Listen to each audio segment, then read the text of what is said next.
Happy Saturday, everyone. Ugh, of course, Monica is our wonderful digital person, and I knew this was going to happen. As soon as we started the stream, the Boone camera was going to go out. I'm going to step off for a second to see if I can get it back up. But Boone and King Street this morning is probably one of the areas that has the best rainfall shot. Let's see if we can get it back up. Let's see. We can maybe get a beach now.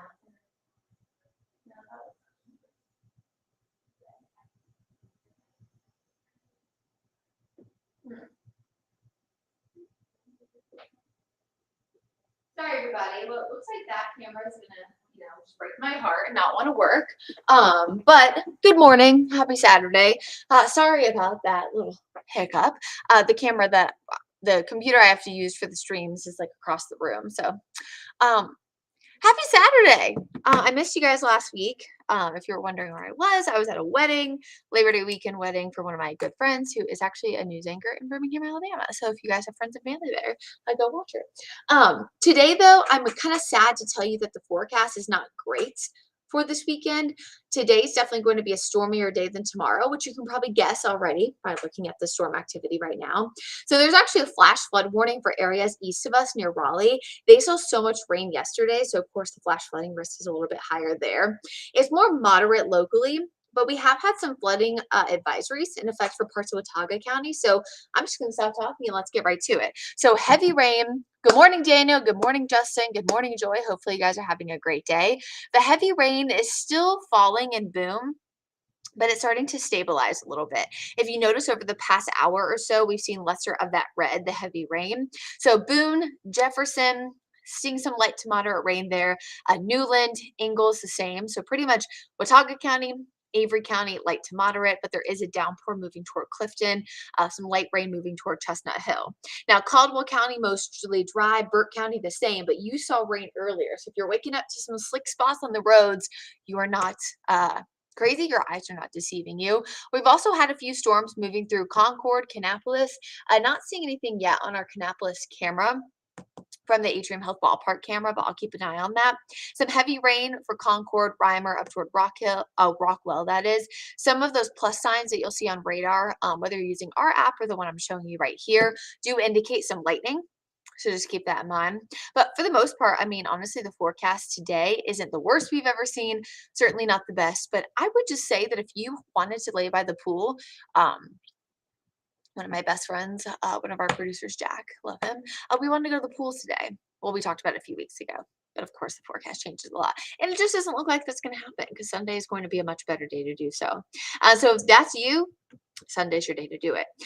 Little light to moderate rain there still for eastern half of Stanley County near Albemarle, but a lot of the heavy rain that moved through Wadesboro, Anson County, Richmond County earlier has now started to shift out. You can see that moving toward Asheboro, Troy, but more storm activity is coming. And that's because there's a stalled front kind of right across the Charlotte area.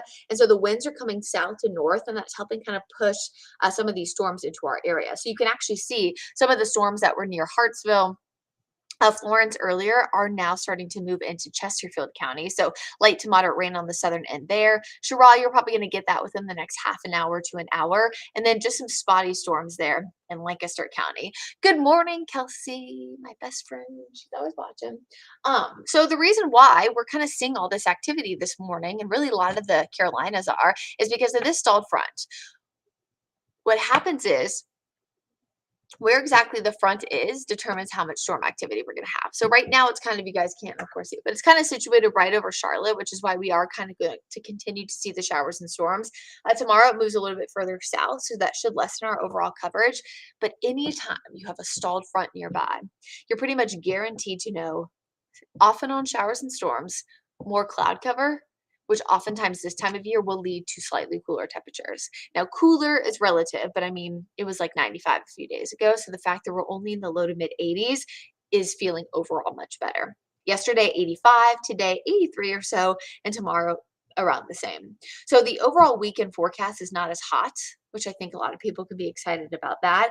It's just the fact that it's not necessarily going to be an ideal pool outside weekend. You'll want to probably take some of those breaks and head inside. And a great way if you're out and about and you want to track the radar, always great tool to have, the WCT Charlotte mobile app. It really does come in clutch though, because I was at South Park after 5, looking at the forecast the other day to MC.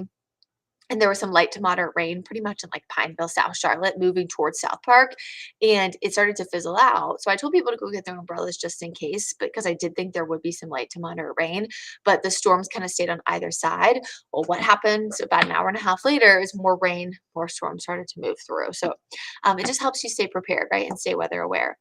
Now, as we're talking about storms, oftentimes I'm telling you severe storms, gusty winds, hail. That's certainly possible. We could see some gusty winds in excess of 60 miles per hour, and we could see some quarter-sized hail, which is about that big, about an inch. But today's biggest risk is actually flooding.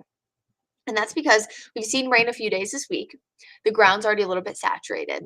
And then on top of that, we have this front nearby that's keeping the air warm and moist. And when the air is warm, it can hold more moisture. And that's what we talk about sometimes when we talk about like climate change and things like that, which that's more of like a long-term impact. Obviously, weather is different. But just in general, warm air can hold more moisture. So the warmer you are, the heavier rain you can have. So the bigger rainfall events. So let's say a storm that maybe 10 years ago would have only been 1 to 2 inches, it can be 2 to 3. But the general trend, though, with that warm air means a better chance for downpours. And it's downpour activity that can lead to that quick pileup of heavy rain. And so, because of that, and because of the fact that we have that saturated ground, we have elevated areas like the foothills and the mountains, we are going to see that risk of some localized flooding today. So, if you live in one of those areas I just mentioned, if you know that you're prone to flooding, you live by a creek, a pond, things like that, I don't know, maybe your backyard dips down and you know that that oftentimes can happen, please go ahead and make sure that you know the forecast, that you're staying weather aware. Oh, Bennettsville, you had a severe storm earlier. Yeah, a lot of that activity on the east side of the Carolinas is seeing more. But yeah, make sure you're staying weather aware. Make sure you know the forecast. You know what time the storms are expected to happen, which in today's case, it's kind of off and on all day, but also have a way to get those alerts. So if you're in an area, I don't know, let's say you're just going out, maybe just trying to get lunch with your family, and you see a flash flood warning, for example, you know what to do, get to higher ground, things like that. But that's just kind of my quick soapbox for today, just because I feel like we get so conditioned sometimes to only be talking about the gusty winds, the hail. So I do want to focus on that flooding risk today. Now, the positive news I can give you, because you guys know I like to always kind of look on the bright side of things, is that tomorrow we are going to see lesser rainfall coverage, and also lesser rain means a lower storm risk, but also just in general, the risk kind of shifts a little bit further north and lowers. So the reason why this is shifting to the north is because higher elevations versus it's not like we're expected to see a lot of rain. And so this is a positive trend that we'll see. And then I'm actually not going to progress you toward Monday because we don't have a risk of localized flooding anywhere in the Carolinas, or at least substantially. So not worried about that. So because of the moderate risk I told you about a second ago, y'all saw that in yellow, there is a flood watch officially in effect for pretty much all of our counties. Now, this is where things get a little bit dicey. A lot of the times when it comes to a watch or a warning, whether it's a heat advisory, a flood watch like this one, a lot of the times the difference between whether one is issued or not has to do with different National Weather Service forecast offices, because they have different thresholds. In this case, I think this is because our southern areas haven't seen as much rain, so there is that lesser risk. But just overall, I think everyone has a risk, I guess you could say. So I just want everybody to kind of stay weather aware. Again, especially up in the mountains and foothills where elevation is higher, so north of I-40. But you can see that official flood watch in effect for Union County, Mecklenburg County, Gaston, Lincoln, Catawba, Cleveland, Burke, Caldwell, both mountains, and greater Watauga, Ashe, Iredell, Alexander, Rowan, Cabarrus. And that's it. So yeah, it's constantly impressed that I can remember all those 22 counties. But just because my memory can be a little bit funky sometimes. So when a flood watch is issued in this particular case, it's because we're expecting a maximum total, so isolated highest totals of about 2 to 5 inches of rain. That does not mean everyone's going to see it. In fact, you can look at the forecast, kind of a range of the next 3 days. 1 to 2 is kind of the maximum. But it's easy to forecast rainfall when it's kind of a consistent rain that's coming all day, or I wouldn't say easy, but easier, versus these pop-up showers and storms. They can literally accumulate 2 to 3 inches, sometimes per hour in an instant, let's say in Mint Hill, but then Matthews will see nothing. So it's kind of hard to forecast exactly where the heaviest bands will set up. But I just want everybody to know in general, probably 1 to 2 at a maximum, and 2 is probably pushing it. And so I apologize for those of you who want rain, but if you have one of those downpours that pops up right over you, you could accumulate as high as 4, if not even 5. And that's why the flood watch is in effect. So hopefully all of that makes sense. Good morning, Aiden. Good morning, Christopher. Good morning, Belvin. Hopefully you're having a great day. Okay, so futurecast, let's kind of go throughout the day. Again, this is kind of just showing the off and on shower and storm potential a little bit higher today versus what we're going to see on Sunday. What is interesting is we did have some storms overnight or I guess really this morning around the time I was going to work at about 3 a.m. And tomorrow, I do think a few of those storms will be possible. So if you're an early riser like myself, you get up at 3 and you're at work by 4, you could see some of these. Or if you really, really, really love to stay up late, you could see some of those too. But the overall risk in general of storms tomorrow is much less. It doesn't mean we're not going to see rain and storms, but the coverage overall will be less widespread. So again, if you had to pick one day to get outside this weekend, I would pick tomorrow. That doesn't mean there won't be a few clouds around. That doesn't mean we won't see some storms. It's just that today has a much higher risk of those storms compared to tomorrow. And you can kind of see how that's a little bit clearer as we go with Futurecast. I will tell you that every single model today has been CRAV in terms of picking up the rain. So this trend, thankfully, of higher rain chances Saturday versus Sunday has been consistent. So I'm positive about that. I'm just not as positive in terms of the higher coverage for areas in the mountains, for example, because some of the models this morning weren't showing anything for southern communities, but then you just saw that Chesterfield is about to get doused with rain. So the models just have not been doing good. But again, in terms of overall coverage, Saturday is going to be highest weekend forecast, regardless, low to mid 80s, some strong to severe storms today. That's that gusty wind, the lightning, and especially the flood risk. Okay, let's talk Hurricane Lee. I'm sure all of you loyal WCNC Charlotte weather watchers, you've been with Brad, you've been with Larry, you've been with Chris, you've been with KJ and I with these storms. I have a lot of tropical experience, thankfully, because I have worked in other tropical markets, but Lee has been an interesting storm so far for a multitude of reasons. First of all, it's the strongest storm of this season so far, but it's really tapped into a lot of the more moist air out in the Atlantic Ocean because there haven't been a lot of other storms, and it almost doubly rapidly intensified. So rapid intensification is classified as 35 miles per hour in a 24-hour period, and this one was like closer to like 80 in a 24-hour period, which is very intense. The storm peaked at a category 5 intensity a few days ago, is now a category 3. Now, what's interesting is you look at the satellite imagery, and hopefully you guys are all, weather nerds like me, find this interesting, but the storm has started to kind of get ripped apart by wind shear. Wind shear in a tornado situation when we're forecasting severe weather is good because you need kind of those updrafts and that wind change. But with a hurricane, it's kind of sitting flat like this, as it moves, and it kind of rips storms apart. So it disrupts their center of circulation.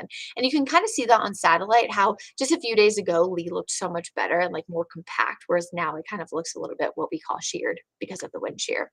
What's I guess positive for Lee as a storm is that if you look at the little bright shaded areas of pink in the center, not near the eye, that's convection, that's storms. So the fact that that's still happening means the storm is still very robust. It's just not as strong as it was a few days ago. Again, I don't like using the term weekend when it's still a category 3 hurricane. Technically it did, it was downgraded, but it's still a very strong, powerful hurricane.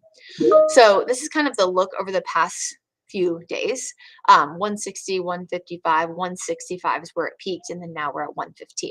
So again, this is a category 3 hurricane. It is still classified as a major hurricane on the Saffir-Simpson wind scale, which I do want to remind folks that when we talk about hurricanes and tropical storms, that scale is solely based on wind. So if there's ever been a situation where you've looked at a hurricane, you said, oh my goodness, this one was a category 5, but the storm surge in this one was so much higher. It is only based on wind. And the classification of that wind, it's not based on storm surge, rainfall, things like that. So you could have a slow moving tropical storm, like what happened with Harvey. It made landfall as a hurricane, but then weekend became a tropical storm, and it doused Houston with all that rain. So latest update was at 5 o'clock. Because there's no tropical storm, hurricane watches and warnings in effect yet, they're not going to start to do those 3-hour updates. So we're still getting tracks every 6. So 5 a.m., Category 3, 115 miles per hour. I know the hurricane hunters are going to be flying kind of in and out over the next few days to kind of track Lee. But again, the change in intensity has a lot to do with wind shear and some water temperature changes. But also another big thing too is that fluctuations in intensity is very, very normal, especially with any like small changes as it moves. Do apologize for the noise. I have to keep my notifications on so I could hear our digital person if she's trying to talk to us. So you're going to hear that ding ding if they're talking on Teams. Okay, so Hurricane Lee's forecast track out 5 days. You can see the category 3 is expected to move north-northwest, and then now we can kind of finally see that turn to the north in that 5-day cone. The thing about the cone is that the center of circulation is where the cone is forecasting for. So if a storm is hundreds of miles large, you're going to feel impacts very far from the center. So when you see like the western half, just a few hundred miles from Turks and Caicos, for example, the storm itself is still going to have impacts there, things like swells of that nature. And the center really only falls in this cone about 2/3 of the time. So there are still times where that doesn't necessarily happen. So I just kind of want us to remember that. The second thing I want us to remember is that past about the cone's forecast, one of the reasons why we don't go out past 5 days is because the forecast confidence is much lower. Now, in this case, there's very good confidence that the north turn is going to happen. The bigger question is when it's going to happen. And there's a few different scenarios that are going to influence where the turn happens. I've seen some talks on social media about how models are bad, blah, blah, blah. Hurricanes create their own paths, things like that. A large hurricane can certainly disrupt slightly steering currents, but it doesn't have that kind of an impact. So we're just going to kind of walk through the models and changes and things like that. Here's the wind scale. I probably should have put that before the last graphic, but it is a category 3, winds of 115 miles per hour. So model data has been very consistent in terms of there is no forecast model that has a storm making landfall in the Carolinas. This many, 0. That's good news. What we are watching is the influence of a high of low pressure called the Bermuda High. It's always off there in the Western Atlantic this time of year, and a strong what's called a trough of low pressure coming across the eastern seaboard, cold front, essentially. So hurricanes and tropical storms take the path of least resistance. And what I mean by that is when you have a trough like this and a high, like what you see on your screen, it's going to kind of sandwich itself between the two. It's not going to go east, which is why storms move the way that they do. Now, the current pattern still looks to have the center off the coast of the United States. When I say the current pattern in terms of consensus models and trends and patterns. But there have been some models that have shown a slightly westward track. Not all, but some. And so what that means for us in the Carolinas would mean maybe some higher impacts along the coast in terms of dangerous beach conditions, erosion, rip currents.